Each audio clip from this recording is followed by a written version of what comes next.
दोस्तों, महाराणा प्रताप भारत के ऐसे शूरवीर थे जिनके बारे में आज भी भारत का बच्चा बच्चा जानता है। महाराणा प्रताप ने अपने जीवन काल में मुगलों के साथ युद्ध जारी रखा और उनको नाको चने चबा दिए। महाराणा प्रताप और अकबर की सेना के बीच हुए हल्दी घाटी युद्ध के बारे में लगभग सबने सुना होगा और पढ़ा भी होगा, लेकिन दिवेर का युद्ध एक ऐसा महायुद्ध था जिसने महाराणा प्रताप की छवि और यश को आसमान की बुलंदियों तक पहुंचा दिया था।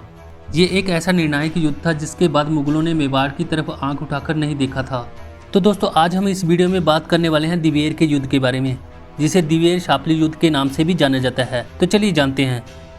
दोस्तों, हल्दी घाटी युद्ध के बाद मुगलों को तो नुकसान हुआ ही, लेकिन खुद महाराणा प्रताप की हालत भी खराब हो गई। उनके बहुत सारे सैनिक मारे गए और जो बचे हुए थे वो रसद सामग्री सैन्य सामानों की आर्थिक तंगी की वजह से पिछड़ते चले गए। महाराणा प्रताप को खुद वन में शरण लेनी पड़ी, लेकिन उन्होंने हार नहीं मानी। मुगल न तो महाराणा प्रताप को पकड़ सके और न ही मेवाड़ पर पूर्ण आधिपत्य जमा सके। यूं तो हल्दी घाटी युद्ध के बाद मुगलों का कुंभलगढ़, गोगुंदा, उदयपुर और आसपास के ठिकानों पर अधिकार हो गया, लेकिन मेवाड़ तब भी अछूता था। दिवेर युद्ध की योजना महाराणा प्रताप ने अरावली स्थित वन कियाबस के जंगलों में बनाई थी। बामाशाह, जो मेवाड़ के प्रधान सेनापति और सैनिक व्यवस्था के अग्रणी थे, उन्होंने मालवे पर चढ़ाई कर दी और वहां से 2.3 लाख रुपए और 20,000 अशर्फियां धन में लेकर एक बड़ी धनराशि इकट्ठी की। इस रकम को लाकर उन्होंने महाराणा प्रताप को चूलिया ग्राम में समर्पित कर दी थी। इसी दौरान जब शाहबाज खान निराश होकर लौट गया था, तो महाराणा प्रताप ने कुंभलगढ़ और मदारिया के मुगली थानों पर अपना आधिपत्य स्थापित कर लिया। इन दोनों स्थानों पर महाराणा प्रताप का अधिकार होना दिवेर पर कब्जा करने की योजना का संकेत था। बामाशाह द्वारा मिली राशि से उन्होंने एक बड़ी फौज तैयार कर ली थी। बीहड़ जंगल, भटकाव बड़े पहाड़ी रास्ते, भीलों, राजपूत स्थानीय निवासियों की गुरिल्ला सैनिक टुकड़ियों ने लगातार हमले और हथियारों की लूट से मुगल सेना की हालत खराब कर रखी थी। दोस्तों, युद्ध की शुरुआत हल्दी घाटी युद्ध के बाद 26 अक्टूबर 1582 में दिवेर का युद्ध हुआ, जिसे दिवेर शापली युद्ध के नाम से भी जाना जाता है। ये युद्ध मेवाड़ और मुगलों के बीच निर्णायक युद्ध था। इस युद्ध में मुगल सेना की अगुवाई करने वाला अकबर का चाचा सुल्तान खान था।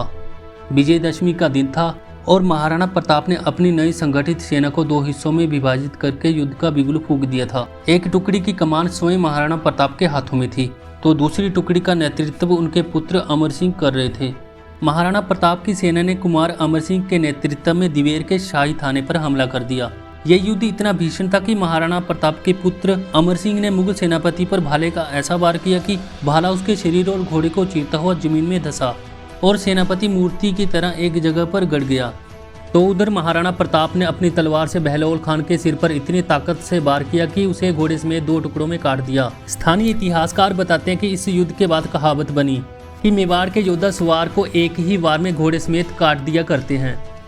अपने सिपाह सलारों की यह हालत देखकर मुगल सेना में बुरी तरह भगदड़ मच गई और राजपूत सेना ने अजमेर तक मुगलों को खदेड़ दिया। भीषण युद्ध के बाद बचे खुचे 36,000 मुगल सैनिकों ने महाराणा प्रताप के सामने आत्मसमर्पण कर दिया। दिवेर के युद्ध ने मुगलों के मनोबल को बुरी तरह से तोड़ दिया और इस युद्ध के बाद महाराणा प्रताप ने गोगुंदा, कुंभलगढ़, बस्सी, चावड़, जावर, मदारिया, मोही, मांडलगढ़ जैसे महत्वपूर्ण ठिकानों पर कब्जा कर लिया। स्थानीय इतिहासकार बताते हैं कि इसके बाद महाराणा प्रताप और उनकी सेना ने अपना अभियान जारी रखते हुए सिर्फ चित्तौड़गढ़ को छोड़कर मेवाड़ के अधिकतर ठिकाने स्वतंत्र करवा लिए। यहाँ तक कि मेवाड़ से गुजरने वाले मुगल काफिलों को महाराणा प्रताप को रकम देनी पड़ती थी। फिलहाल मेरी वीडियो में इतना ही। अगर आप सभी को ये वीडियो पसंद आई तो वीडियो को लाइक और चैनल को सब्सक्राइब कर दो। मिलते हैं अगली वीडियो में, तब तक के लिए जय श्री राम।